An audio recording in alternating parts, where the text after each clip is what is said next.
প্রত্যেক মানুষ নিজের জীবনে দুঃখ অনুভব করেন। প্রত্যেকের দুঃখ আলাদা হতে পারে। কারোর মনে এই দুঃখ থাকে যে সে তার বাবা মায়ের সব ইচ্ছে পূরণ করতে পারেননি। কেউ এটা ভেবে দুঃখ পান যে সে চিরকাল সদাচার করেছেন, সৎকর্ম করেছেন, কিন্তু তাও তাকে দুরাচারী বলে মনে করা হয়।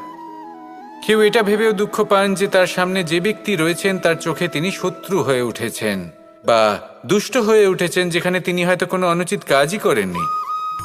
এবার এই সমস্ত বিষয় নিয়ে ভেবে নিজের ব্যক্তিত্ব নিয়ে সন্দেহ প্রকাশ করবেন না। যদি নিজের ব্যক্তিত্ব নিয়ে কোনো সন্দেহ থেকে থাকে, তাহলে কর্ম সংক্রান্ত প্রশ্ন করুন যে আপনি যা করেছেন তাতে কি উচিত ছিল, কি অনুচিত ছিল। যেটা প্রয়োজন সেটা এটা বোঝার যে আপনার অন্তর্মন, আপনার বিবেক আপনাকে কি বলছে, আর আপনার অন্তর্মন আর আপনার বিবেক আপনাকে যেটা করতে বলবে শুধু সেটাই করুন। আর তারপরে এই সংসার কি বলবে, কি ভাববে সেসব নিয়ে ভাবতে যাবেন না। কারণ এই সংসার তো ঈশ্বরকেও প্রশ্ন করে থাকে, ঈশ্বরকেও দোষী মনে করে। কখনো কখনো যখন কোনো ঘটনা মানুষের ইচ্ছা অনুযায়ী ঘটে না, তখন মানুষ এটা বলে যে হে ঈশ্বর, আপনি আমার পাশে থাকলেন না, আপনি বড়ই কঠোর, এটা আপনার দোষ। যেখানে বেশিরভাগ সময় হয়তো সে নিজেই নিজের কর্মফল ভোগ করছে। আর কখনো কখনো ঈশ্বর হয়তো তার জন্য আরো ভালো কোনো পরিকল্পনা করে রেখেছেন, কিন্তু মানুষ সেটা বুঝতে পারে না। তাই দিনের শেষে যেটা প্রয়োজন সেটা হলো নিজের মনের কথা বুঝতে হবে। আপনার বিবেক কি বলছে শুধু সেটাই করুন, আর সামনে এগোতে থাকুন। আমার সাথে ভালোবেসে বলুন, রাধা রাধা। আমরা সকলে সামাজিক জীব। মানুষের সাথে দেখা সাক্ষাৎ করা এটা চিরকালই চলতে থাকে। আমরা কখনো কাউকে উপহার দিই, আবার কখনো কেউ আমাদের উপহার দেয়। কখনো কি এমন হয়েছে যে আপনি কাউকে একটা উপহার দিয়েছেন, কিছু সময় পরে বা কিছু মাস পরে সেই উপহারই ঘুরে ফিরে আপনার কাছেই এসেছে, অর্থাৎ সেই বস্তুটাই আপনার কাছে আবার ফিরে এলো? এরকম হয়। ছেলেবেলায় একদিন একজনের বিবাহ ছিল, তখন মা তাকে একটা উপহার দিতে চাইছিলেন।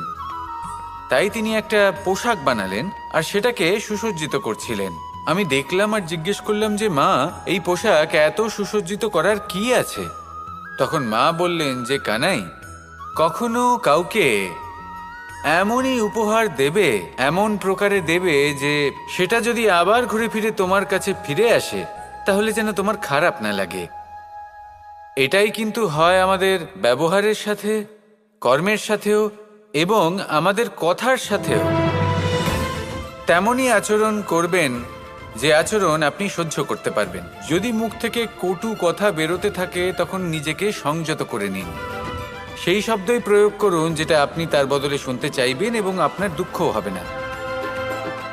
কারণ আপনার কর্ম এমন একটা উপহার যেটা আবার ঘুরে ফিরে ফলস্বরূপ আপনার কাছেই আসবে। সেই জন্য নিজের আচরণ শুভ করুন, নিজের মানসিকতা শুভ করুন, নিজের মুখ থেকে মধুর বাণী নিঃসৃত করুন, আর এইভাবেই মধুরভাবে বলুন, রাধা রাধা। কখনো এই প্রকৃতির দিকে তাকিয়ে থাকবেন। এই প্রকৃতি অনেক ধরনের শিক্ষা দেয়। কোনো একটা গাছকে দেখুন কিভাবে সে মাটি থেকে জল শুষে নেয়। সে ঝড় হোক বা হোক কড়া রোদ সব সহ্য করে এবং অবশেষে সে ফল ধারণ করে। আর সেই ফল উৎপন্ন করার পরে সে ফল কিন্তু সে নিজে গ্রহণ করে না, এই সংসারকে প্রদান করে, যাতে পশু পাখি মানুষ তারা এই ফল গ্রহণ করে শক্তিশালী হয়ে উঠতে পারে, সুস্থ থাকতে পারে। সেভাবেই নদী, সরোবর এরা নিজেরাও কিন্তু নিজেদের জল গ্রহণ করে না, মাটিকে প্রদান করে, পশু পাখিকে প্রদান করে। সূর্য নিজেও নিজের জন্য প্রজ্বলিত হয় না, সে প্রকাশ ছড়িয়ে দিতে চায় আমাদের সবার কাছে, সে আলো পৌঁছে দিতে চায়। এই প্রত্যেকের কর্মে পরমার্থ নিহিত আছে, আর সেই জন্যই এদের সকলকে পুজো করা হয়। তাই মনে রাখবেন, আপনার কাছে জীবন যাপনের অতিরিক্ত যা কিছুই আছে তা পরমার্থের জন্য, তাহলে তার সদ্ব্যবহার করুন আর আমার সাথে ভালোবেসে বলুন, রাধা রাধা। আজ আমরা মানুষের আরও একটি শত্রুর বিষয়ে কথা বলবো, যার নাম হলো লোভ। যে কোনো বস্তুকে অত্যাধিক লাভ করার যে বাসনা, যতটা লাভ করেছি ততটা যথেষ্ট নয়, আমার আরও চাই, আরও চাই, একেই বলে লোভ। এবার এই লোভ আপনার জীবনে শুভ না অশুভ, আপনার মিত্র নাকি আপনার শত্রু, সেটাও নির্ভর করছে আপনার ওপর। যেমন ধরুন, কোনো ব্যক্তির অসম্ভব ধনের লোভ, সে সেটা অর্জন করছে আর সেটা সংগ্রহ করছে, আর সেটা লাভ করার জন্য সে অনৈতিক কাজ করছে। যদি এই সব হতে থাকে তাহলে লোভ কিন্তু আপনার পক্ষে অত্যন্ত ক্ষতিকারক। কিন্তু যদি সেই ব্যক্তি ধরুন ধন অর্জন করছেন, তার সাথে নীতিও পালন করছেন, আর সংগ্রহ করার পরে সেটা সংসারে ছড়িয়ে দিচ্ছেন, যদি এমনটা হয় তাহলে এই লোভ আপনার বন্ধু হয়ে উঠতে পারে। যদি আপনার সৎসঙ্গ লাভ করার, সৎকর্ম করার লোভ থাকে, তাহলে আপনি কখনো একা থাকবেন না। যদি ভালোবাসা প্রদান করার লোভ থাকে, এই সংসারকে সাহায্য করার লোভ থাকে, তাহলে এই লোভ যা সংসারের শত্রু, সেটা কিন্তু আপনার সাথে পরমাত্মার মিলন ঘটাতে পারে।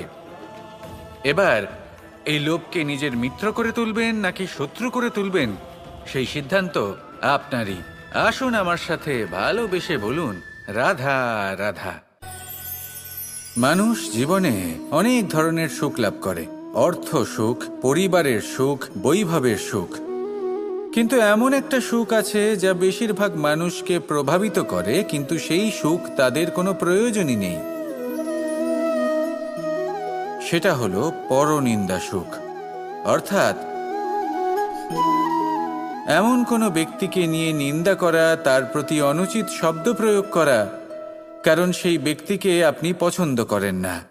আর এমন অনেক মানুষ আছেন যারা এই কাজ করে খুব আনন্দ লাভ করেন, যেটা করা উচিত নয়। কারণ এতে আপনার সময়, আপনার ঊর্জা, আপনার নিজের অন্তরের ইতিবাচক শক্তি আপনি নষ্ট করে ফেলছেন। আর এই সব কিছুই আপনার প্রয়োজন আছে। যাদেরকে আপনার পছন্দ নয়, সেই ব্যক্তির বিষয়ে কথাই বলবেন না। সেই সব ব্যক্তির দিকে মনোনিবেশ করুন যাদের আপনি ভালোবাসেন। সেই সব কাজে মন দিন যেগুলো আপনার ভালো লাগে। সেই বস্তুর দিকে নজর দিন যেগুলো আপনার প্রিয়, নিজের লক্ষ্যের দিকে, এই সব কিছুর দিকে নয়। এমনটা করলে আপনার জীবনে আপনি সেই সব বস্তুর দিকে নজর দিতে পারবেন যারা প্রকৃত অর্থে আপনার জীবন আরও শ্রেষ্ঠ করে তোলে। এমনটাই করুন, জীবন আরও অনেক বেশি সুন্দর হয়ে উঠবে। আর তখন এই মন প্রসন্ন হয়ে বলবে, রাধা রাধা। মানুষের 6টি বড় শত্রু রয়েছে, আর এরা অন্য কোথাও নয়, বরং মানুষের অন্তরেই বাস করে। এই 6টি শত্রু হল কাম, ক্রোধ, মোহ, লোভ, ঈর্ষা আর অহংকার। কিন্তু এরা কি চিরকাল আপনার শত্রু হিসেবেই থেকে যায়? এদেরকে নিজের বন্ধু করে তোলা কি সম্ভব নয়? ভেবে দেখুন না। এবার যদি কথা বলি কাম নিয়ে, অর্থাৎ কামনা করা, তাহলে মানুষ যদি জীবনে কামনা করতে থাকে তাহলে সন্তোষের অনুভূতি লাভ করতে পারে না। কিন্তু এই কামনাই মানুষের বন্ধু হয়ে উঠতে পারে। কিভাবে? ধরুন, যদি মানুষ ভাবে আমি আরো অনেক বেশি শ্রেষ্ঠ ব্যক্তি হয়ে উঠতে চাই, আর তার জন্য কর্ম করে, পরিশ্রম করে, তাহলে ভবিষ্যতে গিয়ে শ্রেষ্ঠ ব্যক্তি হয়ে উঠতে পারে কামনার কারণে। অর্থাৎ এই কামনাই ওর বন্ধু হয়ে ওঠে। কিন্তু ধরুন কোনো মানুষ যদি চায় সে শ্রেষ্ঠ ব্যক্তি হয়ে উঠবে, কিন্তু তার জন্য না কোনো কর্ম করছেন আর না কোনো পরিশ্রম করছেন, আর অধর্মের পথে চলতে শুরু করে দেন, তাহলে এই কামনাই তার শত্রু হয়ে উঠতে পারে। এবার যদি এই কামনাকে নিজের বন্ধু করে তুলতে হয় তাহলে নিজের নির্বাচনে বিচক্ষণ হতে হবে, নিজের মস্তিষ্কের ওপর নিয়ন্ত্রণ রাখতে শিখতে হবে। সেটাই করুন আর আমার সাথে ভালোবেসে বলুন, রাধা রাধা। মোহ, কারোর প্রেমের মোহ, কারোর সঙ্গলাভের মোহ, কোনো বন্ধনের মোহ, কখনো বা ধনের মোহ, ঐশ্বর্যের মোহ। যদি আপনার মধ্যে এই মোহবোধ জাগ্রত হয় তাহলে আপনার বিনাশ সুনিশ্চিত। যেমন কোনো বিশেষ ব্যক্তির প্রতি যদি আপনার মনে মোহ জাগ্রত হয়ে যায় তাহলে আপনি চাইবেন সেই ব্যক্তি আমার কাছেই থাকুক, আমার পাশেই থাকুক, শুধুই যেন আমার হয়ে থাকুক। আর শুধু এই কারণেই কোথাও না কোথাও সেই ব্যক্তিকে আপনি তার প্রিয়জনের থেকে দূরে করে দিচ্ছেন। তারপর দুঃখ আসে, নিরাশা আসে, কারণ স্বাধীনতা সেই অনুভূতি যেটা সবার প্রিয়, আর সেই অনুভূতিটাই আপনি তার থেকে কেড়ে নিচ্ছেন। এভাবে এই মোহ নিশ্চিত রূপে আপনার শত্রু হয়ে যাবে। কিন্তু যদি আপনার মোহ থাকে নিজের মাতৃভূমির প্রতি, তার সম্মানের প্রতি, তাহলে আপনি একজন প্রবল রক্ষক হয়ে উঠবেন।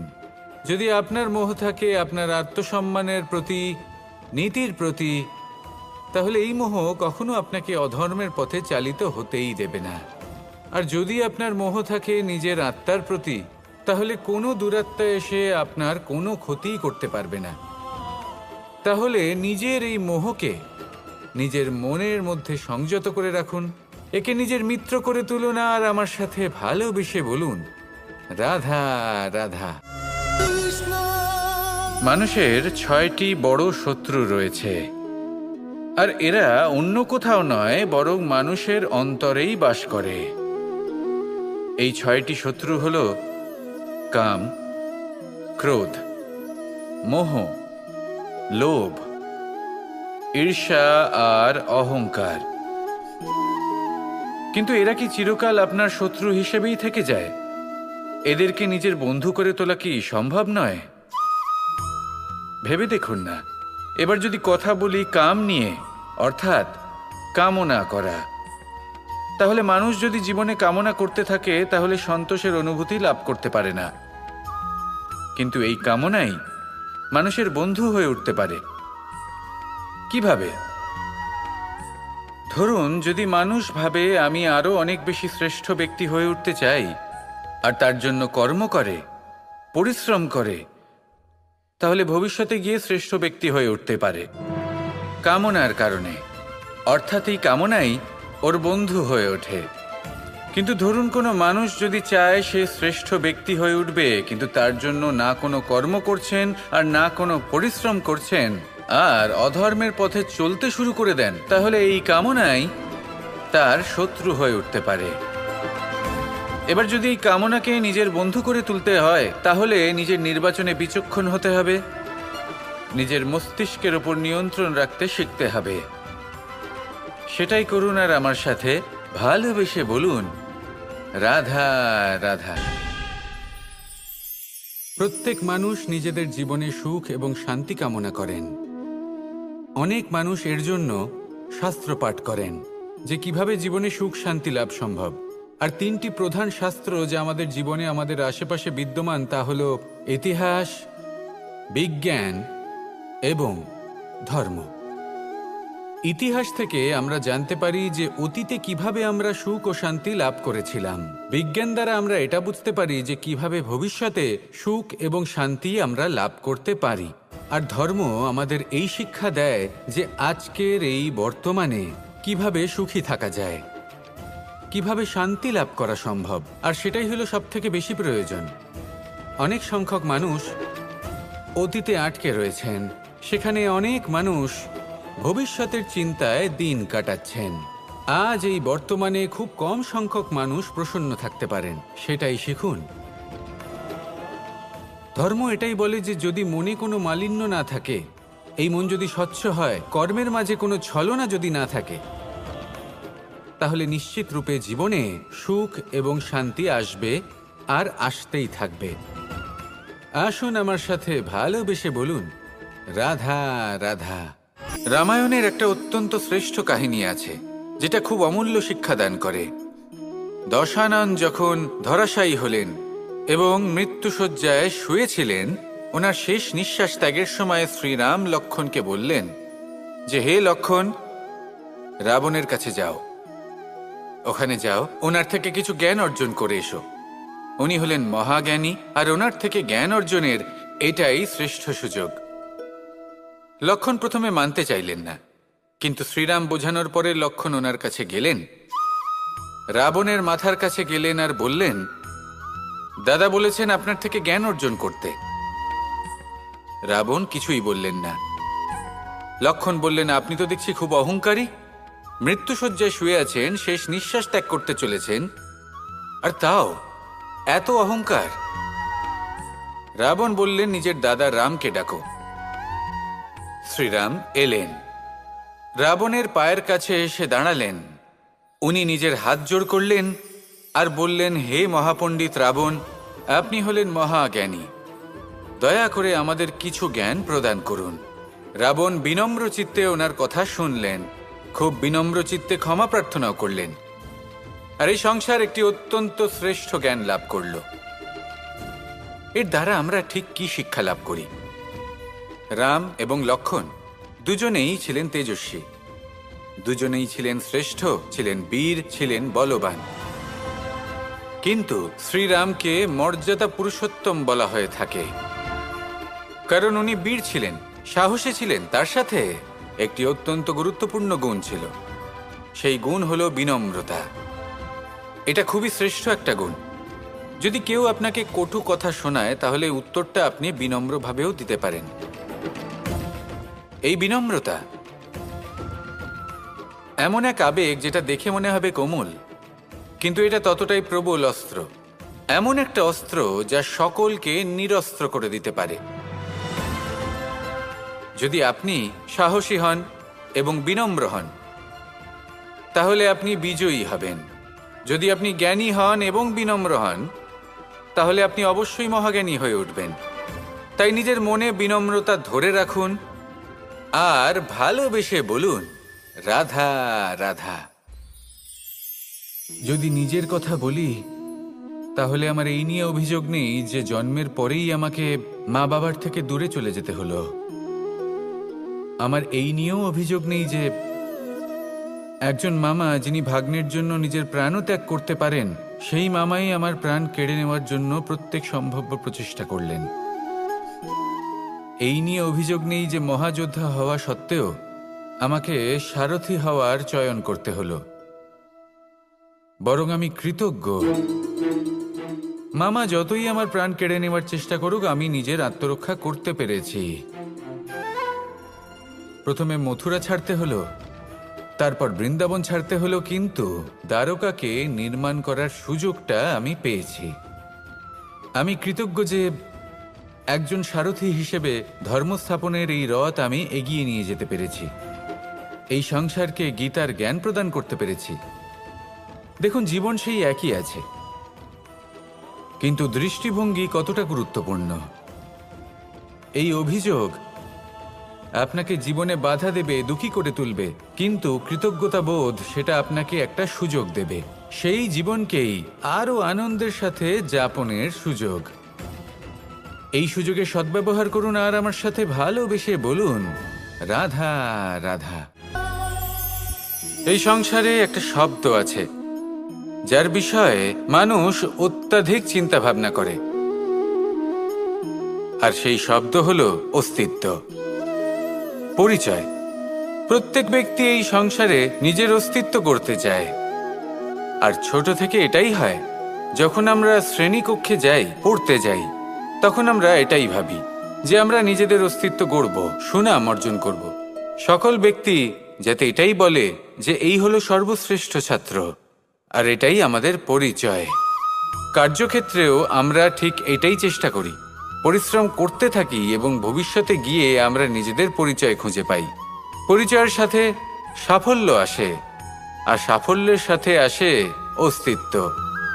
আর যখন এই দুটি সংযুক্ত হয়, তখন মানুষ অসফলতার কথা ভেবে ভয়ভীত হয়ে পড়ে, আর এটা ভাবতে থাকে যে যদি আমি অসফল হই, তাহলে সেই পরিচিতির কি হবে, সেই নামের কি হবে, সেই সব কিছু যে আমি অর্জন করেছি তার কি হবে? সে ভয়ভীত হয়ে পড়ে, আর এই ভয়ের কারণে তার বিকাশ কোথাও না কোথাও অবরুদ্ধ হয়। সে শ্রেষ্ঠ কর্ম করা বন্ধ করে দেয় এবং শুধু এই সুরক্ষিত থাকতে চেষ্টা করে। আর অসফল হলে তাতে ভয় পাওয়ার কোনো প্রয়োজন নেই, কারণ যখন আপনি সফল হন তখন এই সাফল্য আপনার পরিচয় এই সংসারের সাথে করায়। কিন্তু যখন আপনি অসফল হয়ে থাকেন তখন এই অসফলতা এই সংসারের পরিচয় আপনার সাথে করায়, যা অত্যন্ত আবশ্যক। অসফলতা প্রত্যেকের জীবনেই আসবে, তার সম্মুখীন হন আর তার থেকে শিক্ষা লাভ করুন। কারণ যখনই আপনি অসফল হন তখনই আপনার জ্ঞান চক্ষু উন্মুক্ত হয়। আসুন আমার সাথে ভালোবেসে বলুন, পরিবর্তন। এটা হলো সৃষ্টির অমূল্য নিয়ম। এই সংসারে সবকিছু সময়ান্তরে পরিবর্তিত হয়, এই সময়ও পরিবর্তিত হয়। পরিবর্তন চিরকাল হয়ে এসেছে আর চিরকাল হতে থাকবে। কিন্তু এবার আমরা সেই পরিবর্তন কিভাবে লাভ করব যেটা আমাদের প্রয়োজন, যেটা আমরা চাই? আমরা জীবনে বিকাশ চাই। এই বিকাশ কিভাবে লাভ করতে পারি? এই প্রকৃতি কিন্তু আমাদের অত্যন্ত উত্তম উদাহরণ দিয়ে বুঝিয়েছে। একটি বিন্দুর উদাহরণ দিয়েছে যা ভবিষ্যতে একটা বিশাল নদীর আকার ধারণ করে। এটা কিভাবে হয়? মেঘ থেকে একটি বিন্দু ঝরে পড়ে সেই পর্বতের ওপর যেখানে হিম আছে। সেই হিমের সংস্পর্শে আসা মাত্র সেই বিন্দুর সাথে আরও বেশ কিছু বিন্দু যুক্ত হয়। তারপর তারা অগ্রসর হয়, আরও কিছু বিন্দু যুক্ত হয়, আস্তে আস্তে একটা ক্ষীণ ধারার রূপ ধারণ করে এবং সেটাই ভবিষ্যতে আরও এগোতে থাকে। অনেকটা যাওয়ার পর যখন অনেক সংখ্যক বিন্দু একসাথে যুক্ত হয় তখন সেটা বিশাল নদীর আকার ধারণ করে। এবার আমরা মানুষ বলে আমাদের সাথে এই নিয়মের অন্যথা হয় তা নয়। আমরাও এই প্রকৃতির অংশ, আমাদের ক্ষেত্রেও একই নিয়ম প্রযোজ্য।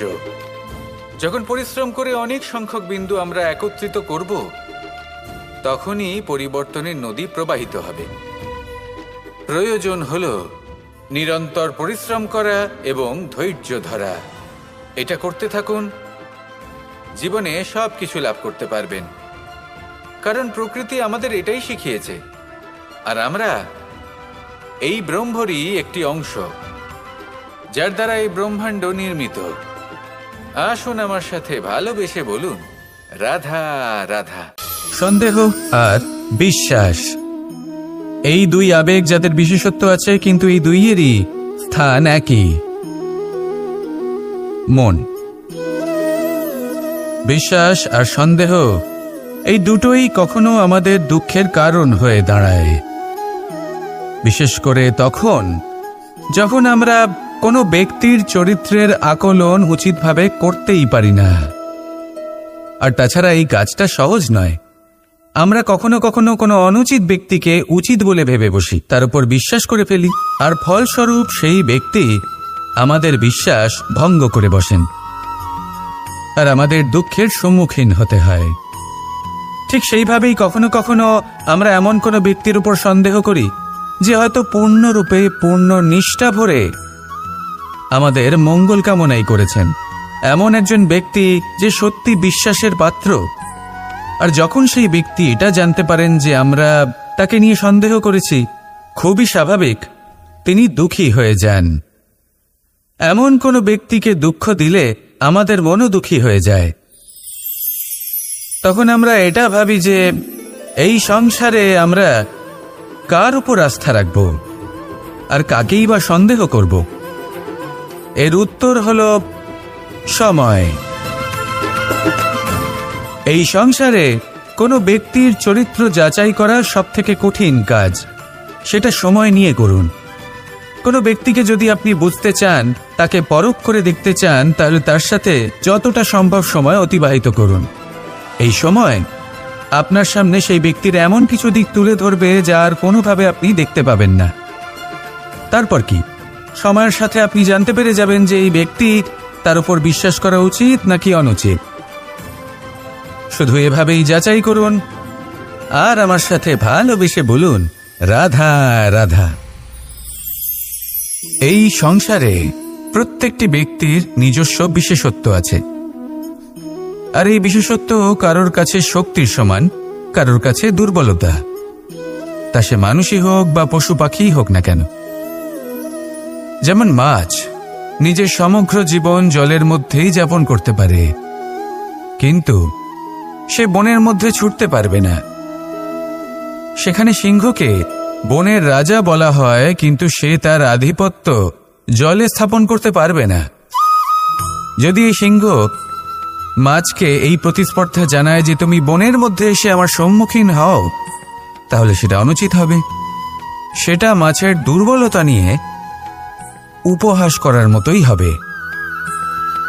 এবার সংসার এটা দেখে যিনি দুর্বল তার পরিস্থিতি দেখেও হাসবে, আর আপনার মূর্খামি দেখেও উপহাসই করবে।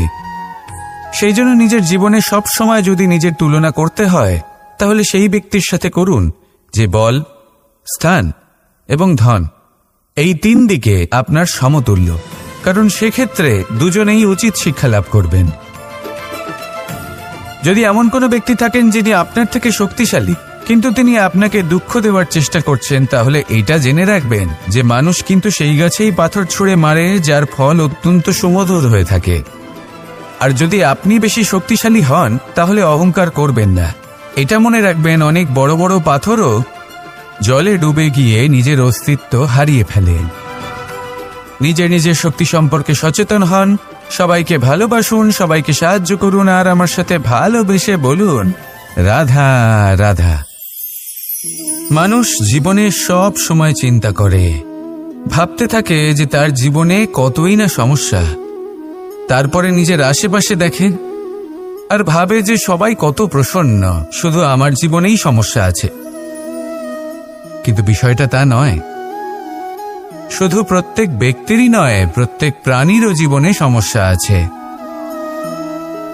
এবার মানুষ একটা পাখিকে দেখে এটাই ভাবে যে এদের জীবন কতটা সহজ। কোনো দেশেরই সীমারেখা এদের ওপর লাগু হয় না। কোথায় থাকবে সেই নিয়েও কোনো ভাবনা নেই, কত শান্তির জীবন এদের। তারপর সে একটা পিঁপড়েকে দেখে আর এটা ভাবে কি অসাধারণ, এদের তো সারা জীবনই মাটির উপরেই অতিবাহিত হয়, খাবারটাও মাটিতেই পেয়ে যায়, কি শান্তির জীবন এদের। কিন্তু যখন কোনো ঝড় আসে, তখন সবার আগে সেই পাখির বাসাটাই ঝড়ে ভেঙে যায়। এই পাখি যে শাখাতেই গিয়ে বসে পড়ুক, তাদের উপর সবসময় সংকট থাকে যে ওপর থেকে কোনো বড় পাখি এসে তাদের উপর প্রহার না করে, তারা নিজেদের প্রাণ না হারায়।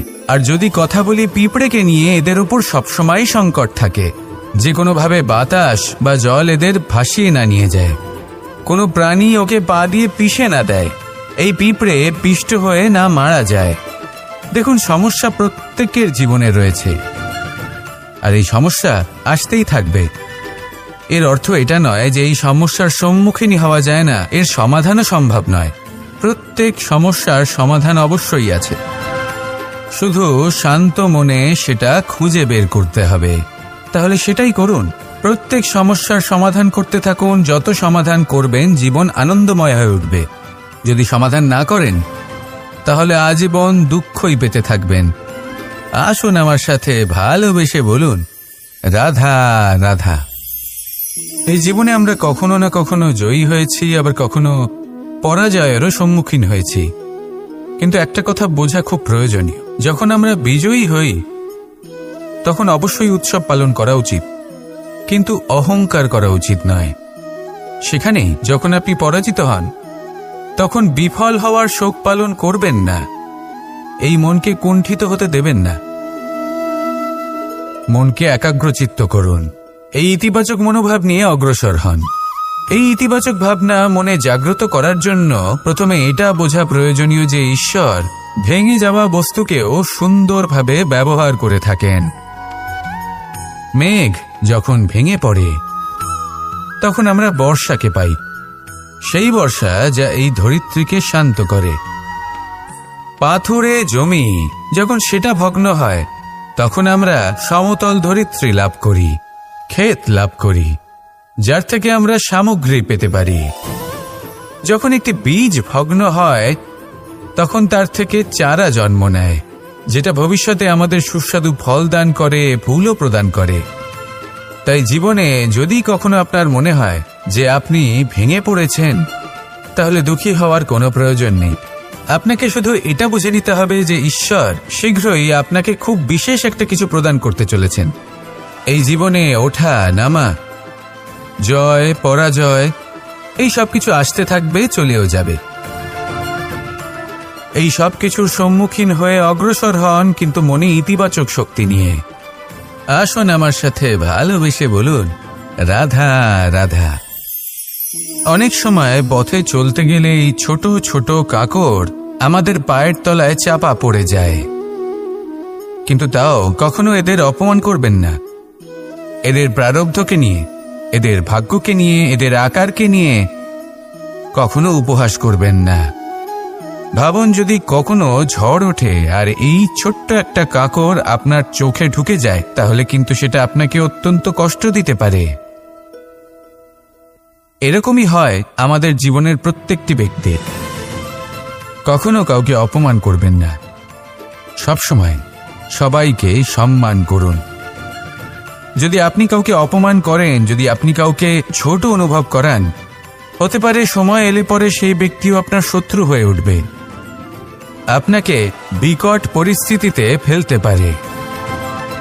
সেই জন্য কারোর আকার দেখে তাকে সম্মান করবেন না। এই সংসারে সবাইকে সম্মান করুন, সবাইকে ভালোবাসুন, আর আসুন আমার সাথে ভালোবেসে বলুন, রাধা রাধা। এই সংসারে ভৌতিক বস্তুরও নিয়তি আছে।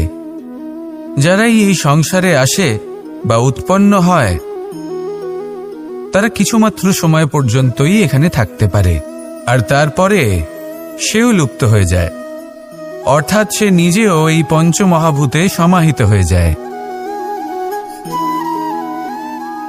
আমাদের সাথেও ঠিক এটাই হয়।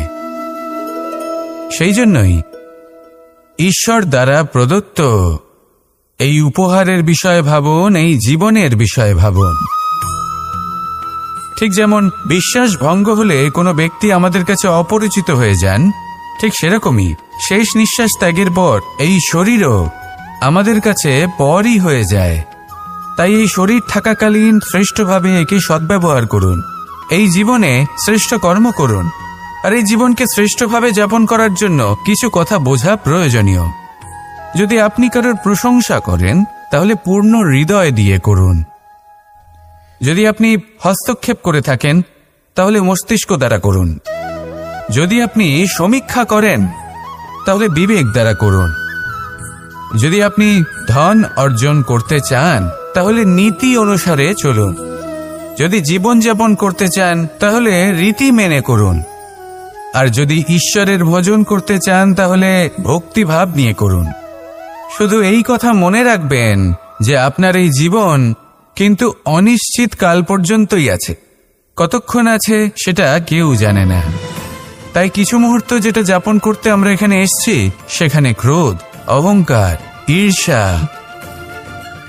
এইসব আবেগের কি গুরুত্ব বলুন তো? এগুলো ত্যাগ করুন। মানুষকে ক্ষমা করতে শিখুন, আস্তে আস্তে বিশ্বাস করতে শিখুন। এই সংসারে নিঃস্বার্থভাবে প্রেম করতে শিখুন, আর সবার মধ্যে আনন্দ বিতরণ করুন। তাই এই সব গুণ যদি আপনি আত্মসাৎ করতে পারেন, তাহলে আপনার জীবনে শুধু আনন্দ এবং আনন্দই বিরাজমান হবে। আসুন আমার সাথে ভালোবেসে বলুন, রাধা রাধা। জল এই পৃথিবীতে বেঁচে থাকার জন্য আবশ্যক তো বটেই, কিন্তু এই জল আমাদের একটা অত্যন্ত গুরুত্বপূর্ণ শিক্ষা প্রদান করে। কখনো এই জলকে দেখেছেন? যে পরিস্থিতিতে এই জল প্রবাহিত হোক না কেন, এর উপর যা কিছুই প্রভাব থাকুক না কেন, এর পথে যতই বাধা আসুক না কেন, তার মধ্যে থেকে ও নিজের পথ ঠিক বের করে নেয়, কিন্তু নিজের প্রবাহ থামতে দেয় না, ক্রমাগত অগ্রসর হতে থাকে। সেরকমই একটা শিক্ষা যেটা আমরা জল থেকে পেয়ে থাকি, তা হলো এটা: আমরা যখন জলের দিকে তাকাই, তখন আমরা নিজের প্রতিবিম্ব দেখি, স্পষ্টভাবে দেখতে পাই। কিন্তু তখনই দেখতে পাই যখন এই জল শান্ত থাকে, স্থির থাকে। যদি এই জল অশান্ত হয়ে থাকে, স্থির না হয়, তাহলে আমরা এতে নিজের প্রতিবিম্ব দেখতে পাই না।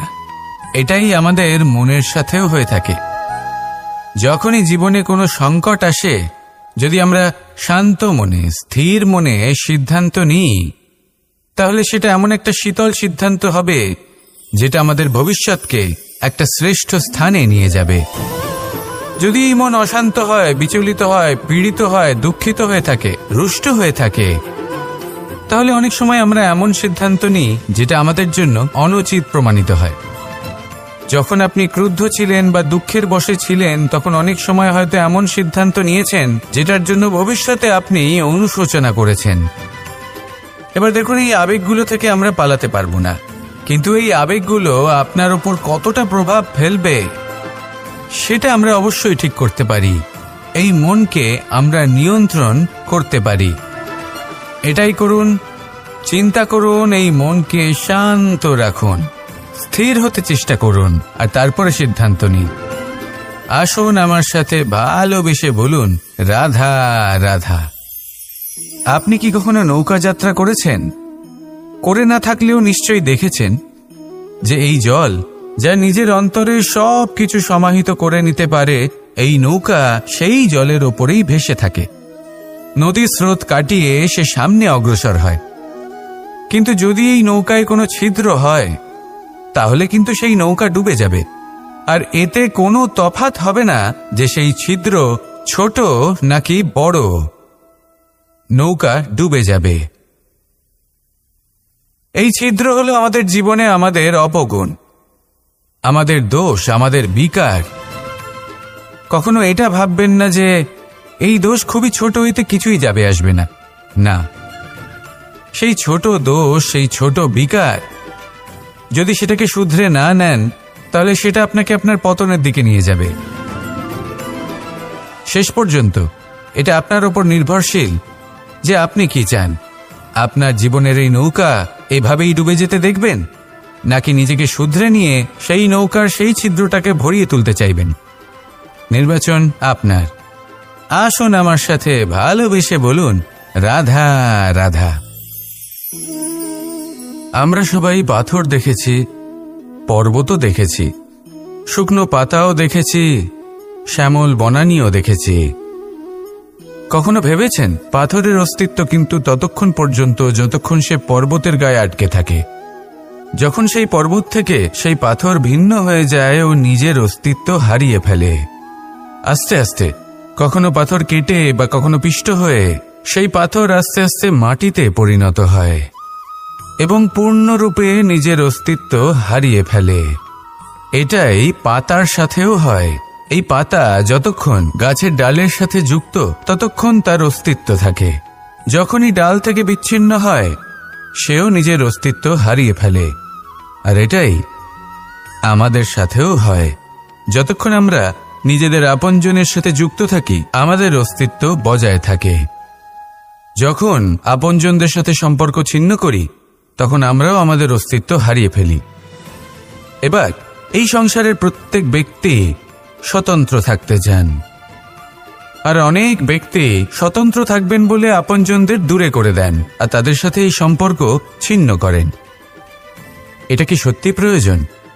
আপনজনদের সাথে সম্পর্ক ছিন্ন করে নিজের অস্তিত্ব হারিয়ে ফেলা প্রয়োজনীয়, নাকি আপনজনদের সাথে সম্পর্ক বজায় রেখে নিজেদের স্বতন্ত্র করে রাখা সেটা আবশ্যক? নির্বাচন আপনারই। আসুন আমার সাথে ভালোবেসে বলুন, রাধা রাধা।